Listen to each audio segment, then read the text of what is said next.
Como determinar o prazo de entrega e os valores a serem cobrados por um serviço de trilha sonora? Essa é a pergunta que eu mais tenho recebido nas últimas semanas e é isso que eu vou responder aqui agora para vocês. E antes de começar, eu já vou avisando para quem espera que eu vá falar de valores e prazos muito específicos, como, sei lá, X reais ou Y dias, para ir tirando aí o cavalinho da chuva, tá? Porque não é bem assim que a coisa funciona não, tá bom? Isso tudo vai depender de uma série de coisas que não é comum nem a todos os profissionais, nem a todos os projetos, clientes e até regiões. Nada é exato, mas eu vou te passar várias dicas e sacadas para você chegar nos melhores valores e prazos para você e seus futuros clientes. Então, chega mais. Então, eu vou dividir aqui a resposta a essa pergunta em duas etapas, tá? A primeira é relacionada ao tempo, os prazos, a sua disponibilidade. E a segunda é a grana, o money, a bufunfa e principalmente os valores. E é esse último que você deve vender ao seu cliente, tá? O valor que o seu serviço tem. Mas ainda você vai perceber aí que essas duas partes, na verdade, se misturam muito. Tempo e dinheiro, muitos dizem que são a mesma coisa, mas na verdade é que quando se trata de trabalho, os dois estão completamente relacionados. Mas vamos tentar falar aqui de um e de outro e no meio de tudo a gente vai misturando, vai relacionando isso aí tudo, beleza? Então, vamos lá.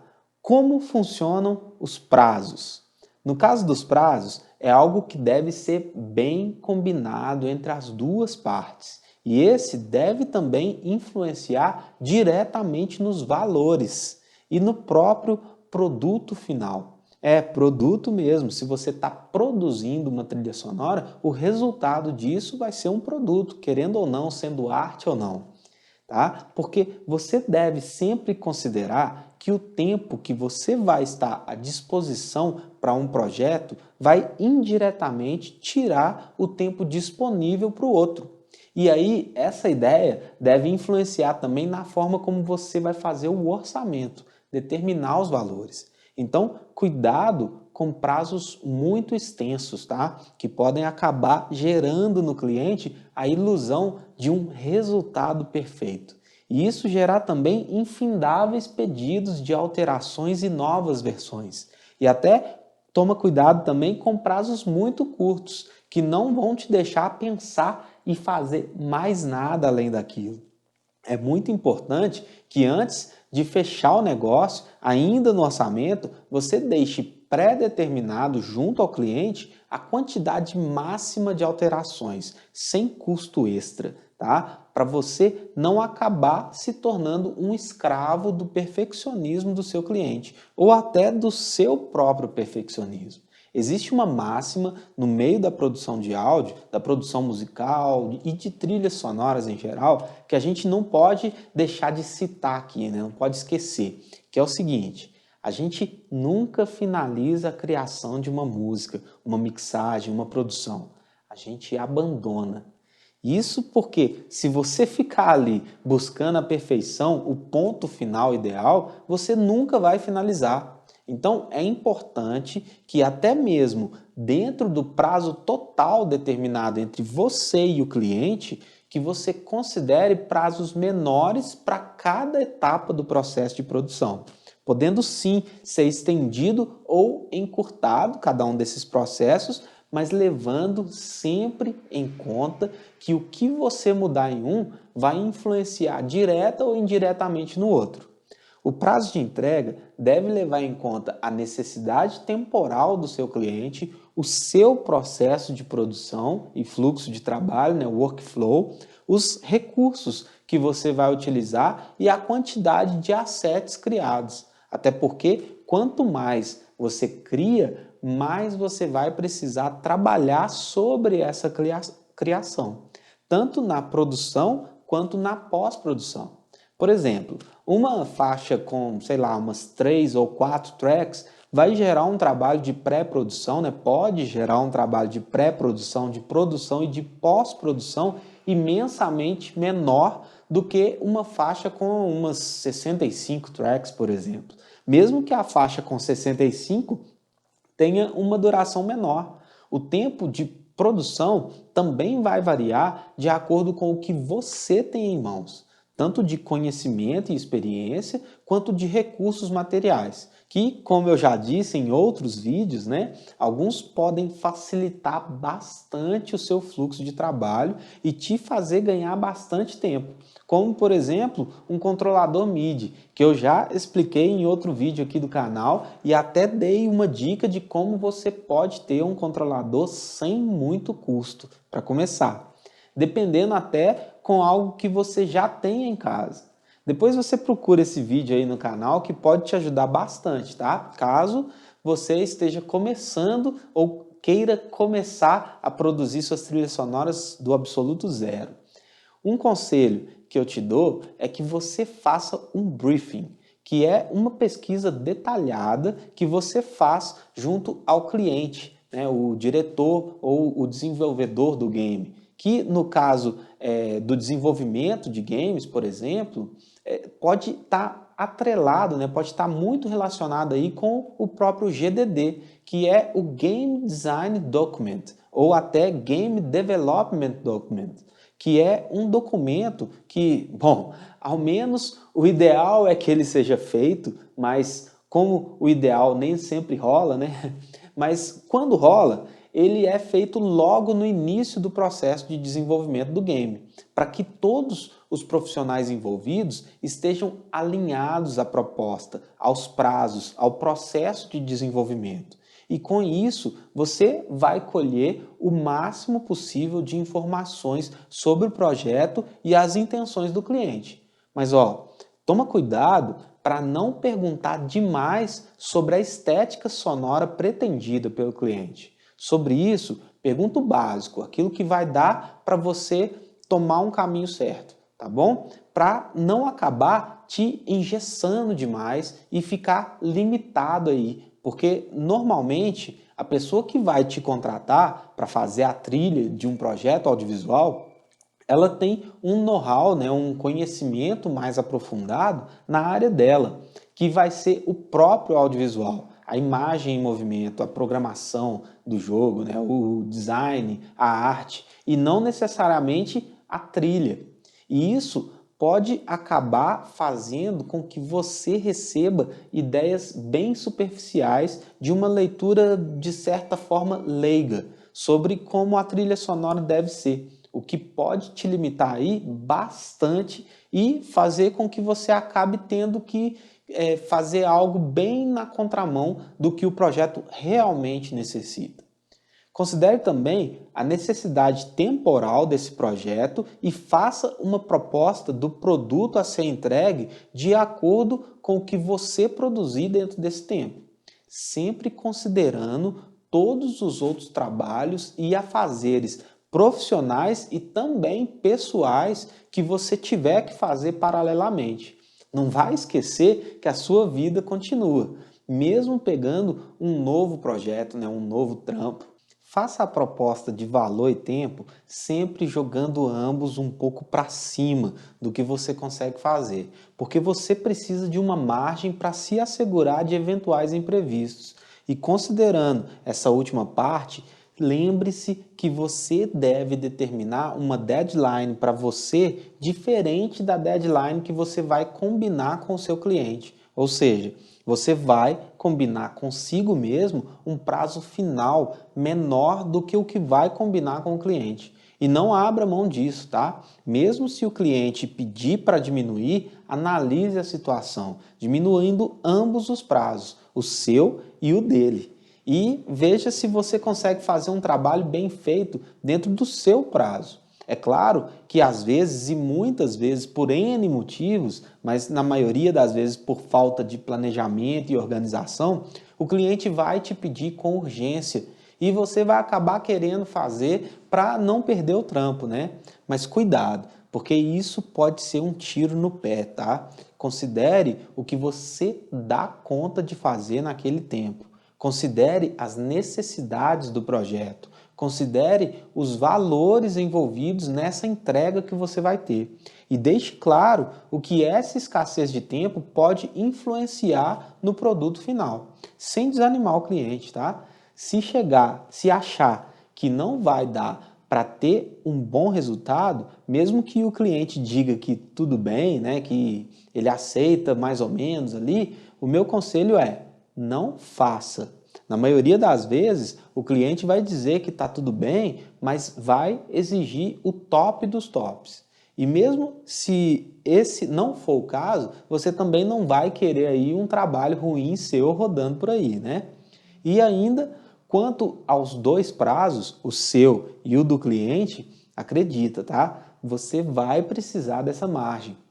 É melhor você ter um tempo de sobra do que ter que pedir mais tempo. Isso pode queimar filme, tá? Pode acarretar a mais custos do cliente. Lembre-se que, assim como ele combinou um prazo com você, ele deve ter combinado com vários outros envolvidos, tanto para que o que você precisa esteja nas suas mãos, ao ponto de você ter as informações, né, as ferramentas e a matéria-prima que precisa para realizar o serviço, quanto para que o produto do seu serviço seja usado em uma próxima fase, com datas pré-definidas. Então, deixa isso tudo bem combinado, tá? Sob contrato. Alguns clientes não combinam bem os prazos e depois acabam querendo jogar isso nas suas costas.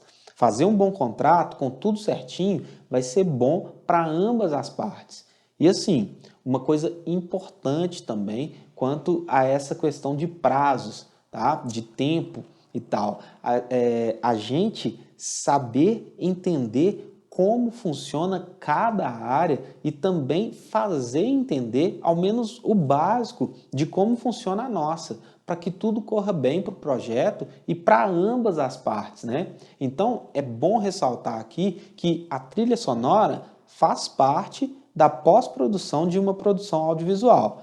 Mas como tudo hoje em dia tem caminhado sempre quase que na velocidade da luz, nem tudo vai funcionar dentro do mundo ideal. Então, muitas vezes, os orçamentos não são completamente bem distribuídos.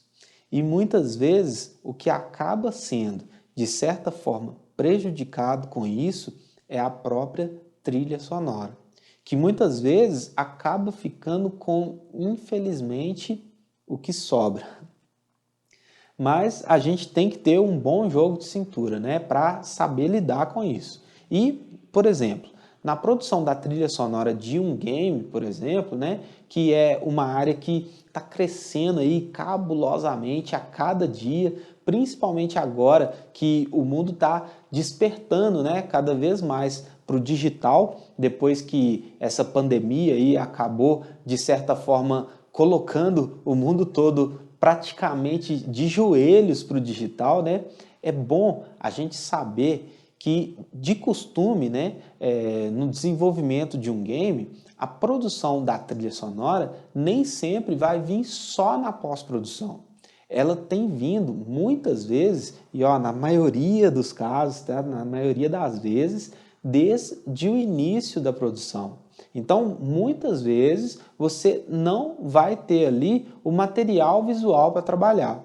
Então, é preciso se adaptar a isso, tá? Onde saber bem do enredo, do tipo de jogo, dos propósitos do jogo, da estética, das necessidades, se faz importantíssimo para buscar ser o mais assertivo possível e fazer com que a trilha case bem ao máximo possível com a proposta.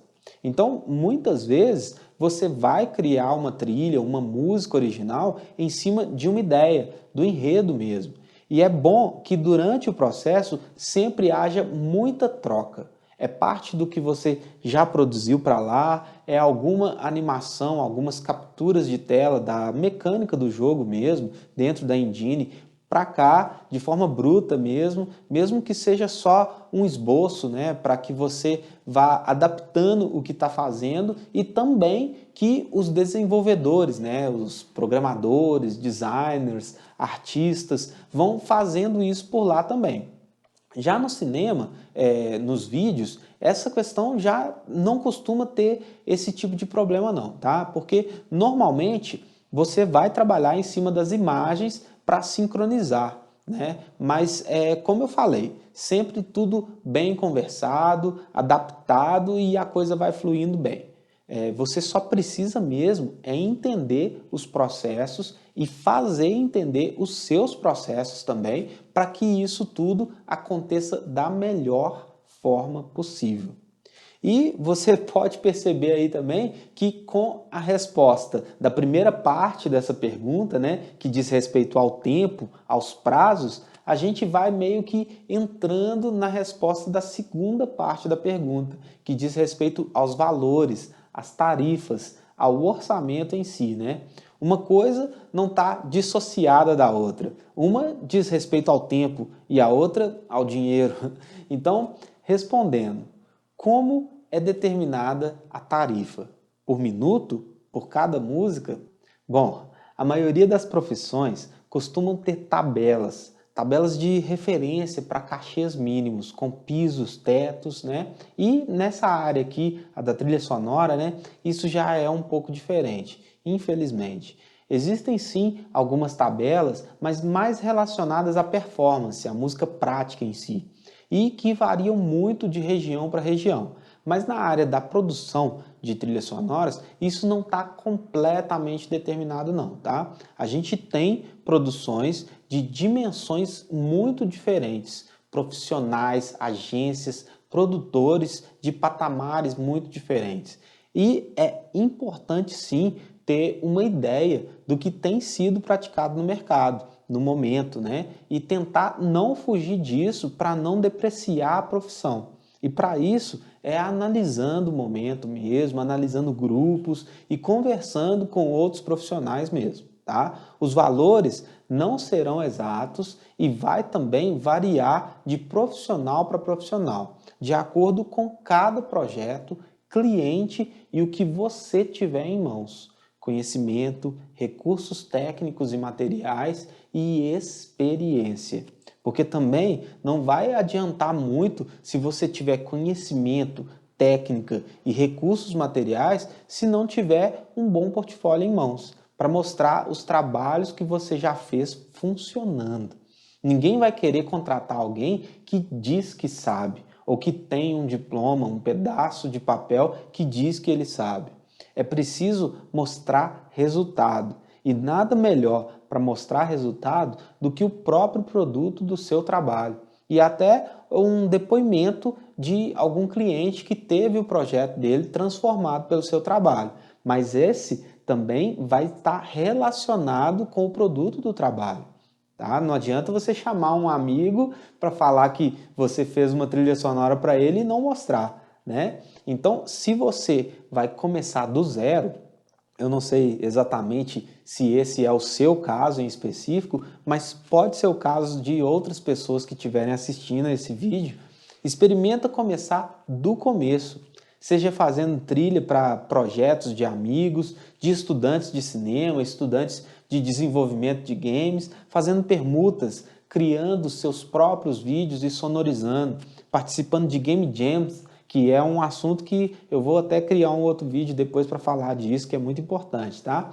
Um portfólio básico, mesmo que não seja de trabalhos remunerados, também é válido, porque a intenção principal é mostrar o que você é capaz de fazer com a parada feita. Agora, voltando mais direcionado à pergunta, né? Por música ou por minuto? E tá aí outra coisa que você deve tomar muito cuidado.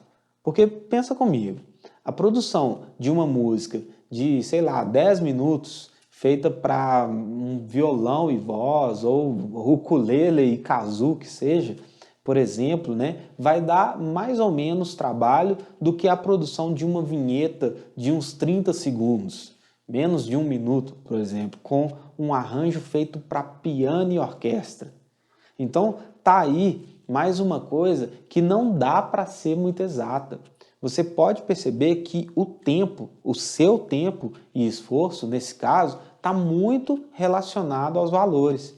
E assim você vai precisar considerar um pouco de tudo, mas para não te deixar aí completamente na mão e poder te dar um norte nessa questão, eu particularmente gosto de pensar no que foi respondido na primeira parte dessa pergunta para determinar o que eu farei na segunda parte dessa pergunta. Ou seja, eu penso no prazo, no tempo que eu vou gastar. E é bom deixar claro aí que prazo e tempo que eu falo aqui são coisas bem diferentes, tá? Onde prazo é a data limite para entrega da trilha pronta, né? E tempo é o que você vai gastar, o que você vai estar entregue àquele projeto durante esse prazo. É bom pensar também aí, eu gosto de pensar nos recursos que eu vou precisar, no que eu tenho de diferencial para fazer, considerando meu conhecimento e experiência, e além disso, sempre parto do mínimo, que é o que não vai me dar prejuízo ao fazer aquele trabalho. E tudo isso está atrelado principalmente ao tempo. Porque se, por exemplo, eu gastei um dia, eu gastei X de luz, X de internet, X de café. Se eu gasto uma semana, aí já foi Y de luz, Y de internet, Y de café, de biscoito e de várias outras coisas, né? E dependendo de cada pessoa e de cada serviço, vai ter que ser considerado aí também o aluguel, os recursos não duráveis, como encordoamentos, peles, instrumentos de percussão, né? Pilhas, baterias, e tudo isso vai variar bastante de produção para produção, de tempo de cada produção. Para você ter uma melhor noção disso e não ser pego de surpresa, tendo que fazer contas e mais contas a cada orçamento, você tem que ter pré-determinado aí o mínimo que você vai precisar para se manter vivo na profissão por um período de tempo, né? E vivo que eu falo é manter seu trabalho de pé, suas contas pagas, sem ter que pagar para trabalhar. Por exemplo, vamos supor aqui, só para acompanhar o raciocínio mesmo, tá? Uma situação surreal, mas para você entender, vamos supor que juntando todo o gasto que você tem, sei lá, por mês, né? Por exemplo, você gasta aí uns 4 mil reais. Só para facilitar a conta mesmo, tá? É um valor inventado aqui, bem fora da realidade mesmo, porque isso vai variar muito, tá? Isso significa, né, se você tem um gasto de 4 mil por mês, que você gasta mais ou menos R$ 1.000 por semana. Então, se você tiver um trabalho que vai durar uma semana, você tem que começar a pensar em um orçamento a partir aí de uns R$ 1.200, R$ 1.400, que nesse caso é o mínimo do mínimo para não sair do prejuízo. E isso sem considerar lucro. Eu estou considerando o mínimo para cobrir os custos de acordo com esse exemplo. E claro, mais uma margem de emergência para eventuais imprevistos. Entendeu? Então, basicamente, anota aí, você determina um mínimo como ponto de partida, que são seus custos, né? Analisa o tempo que você vai gastar para realizar o trabalho, incluindo também os recursos que você vai usar e joga o lucro que você, entre aspas, tá? Quer ter em cima. Eu falo entre aspas porque esse lucro não pode ser necessariamente exatamente o que você quer, mas ele deve considerar também os propósitos do trabalho, o mercado, o cliente. E assim esse lucro pode ser mais ou menos, né? E quando eu falo cliente, eu quero dizer que você precisa encontrar um meio termo ou encontrar o seu público-alvo específico, o que deve demorar, né? Principalmente porque no início pode ser que você não tenha ainda definido um perfil de cliente específico. Então isso vai variar bastante no início, tá? Ou também diferenciar de acordo com o tipo de cliente. E diferenciar que eu falo com o tipo de cliente é tipo assim, uma Rede Globo, metaforicamente falando, tá? De um profissional liberal. Uma Rede Globo de uma pessoa física, ou pessoa jurídica de pessoa física. Enfim, o valor que a maioria dos profissionais liberais pagam pelo serviço é, na maioria dos casos, baixo, para uma Rede Globo, por exemplo.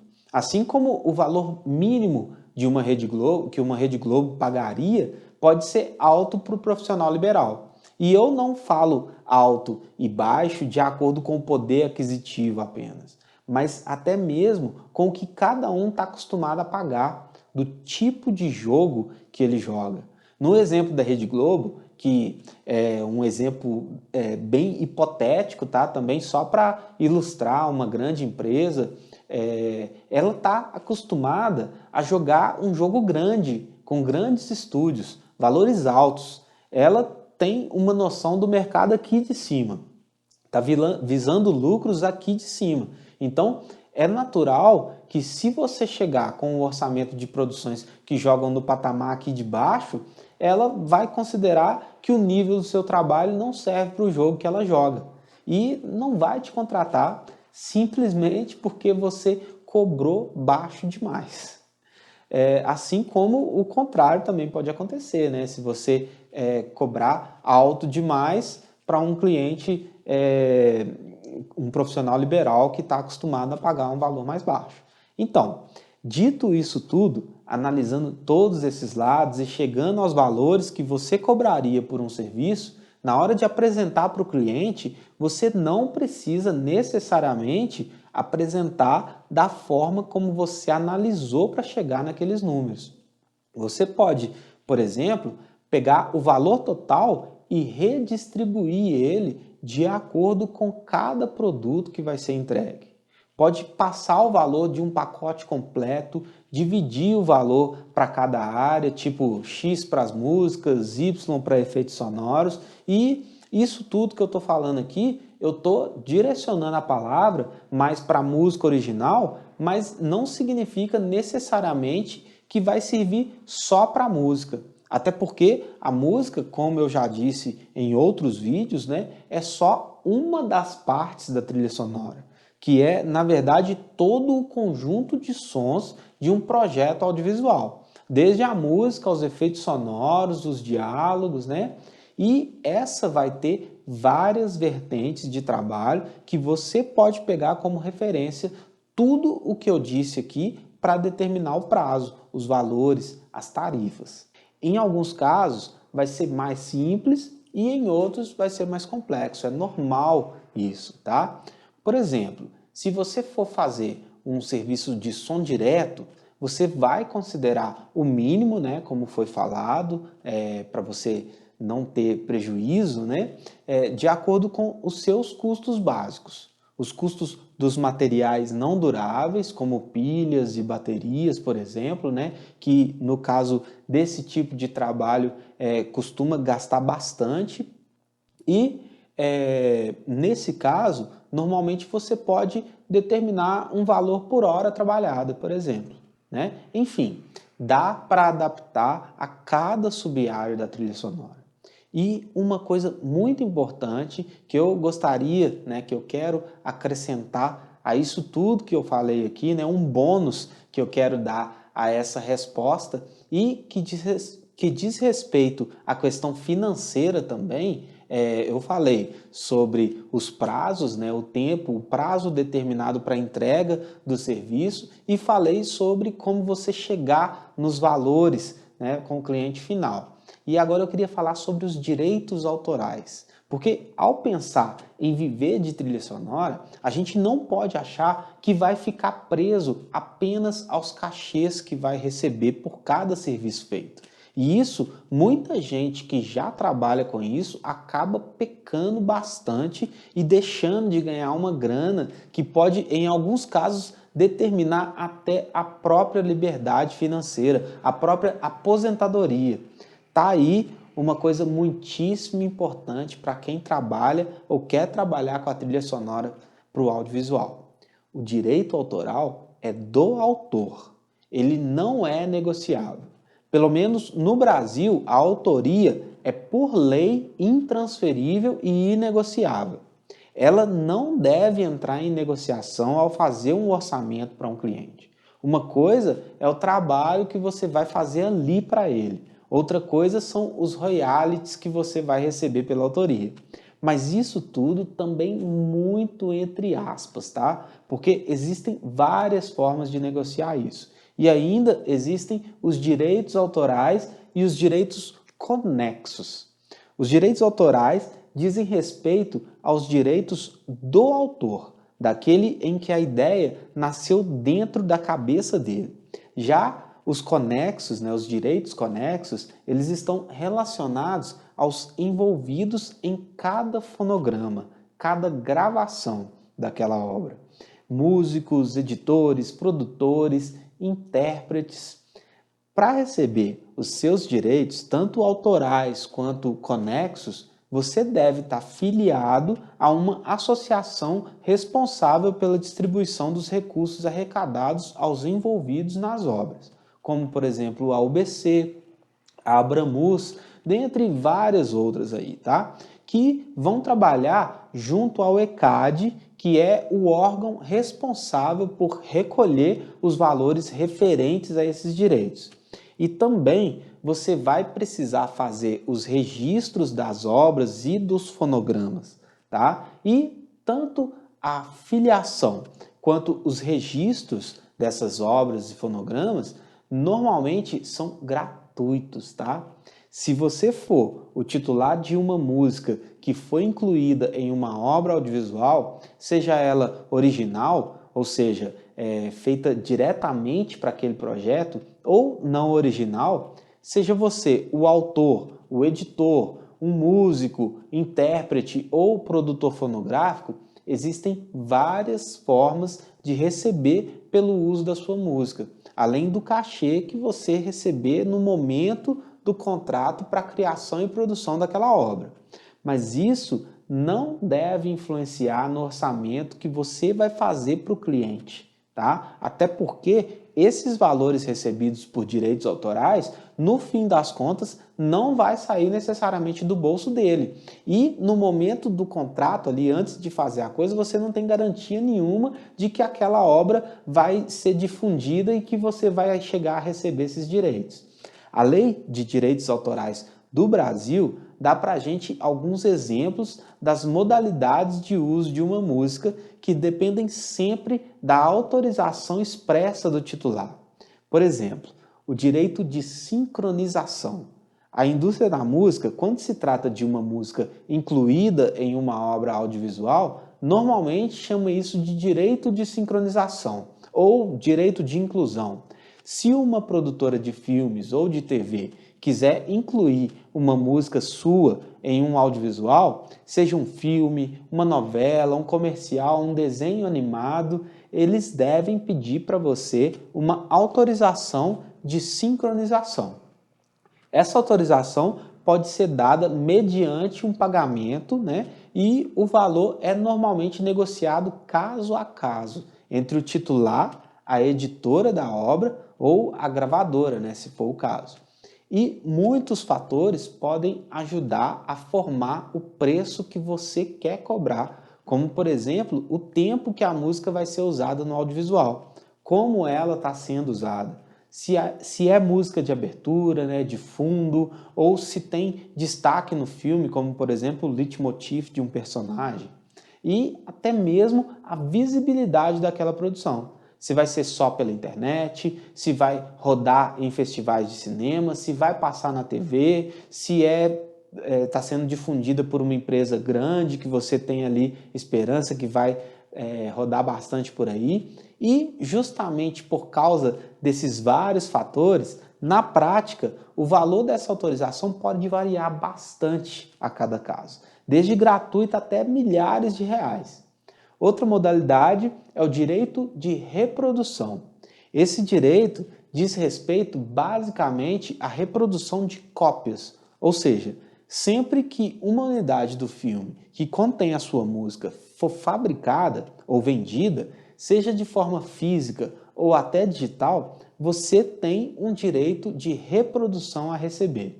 Esse direito normalmente vai ser negociado por você mesmo, por sua editora ou gravadora, se for o caso, se você tiver.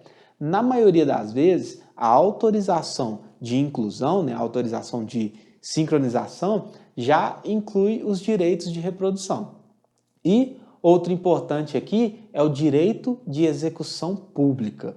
Quando a obra audiovisual que contém a sua música é exibida em locais que são chamados de locais de frequência coletiva, ou seja, algum lugar que vai ter um fluxo grande de pessoas, seja em shows, em academias, festivais ou por meio da exibição em salas de cinema, né? Transmissão, retransmissão ou por qualquer outro meio ou forma, né? Você tem um direito de execução pública a receber. Esse direito é exercido através da associação a qual você for afiliado. Essa associação normalmente licencia através do ECAD o uso das suas músicas no cinema e na TV.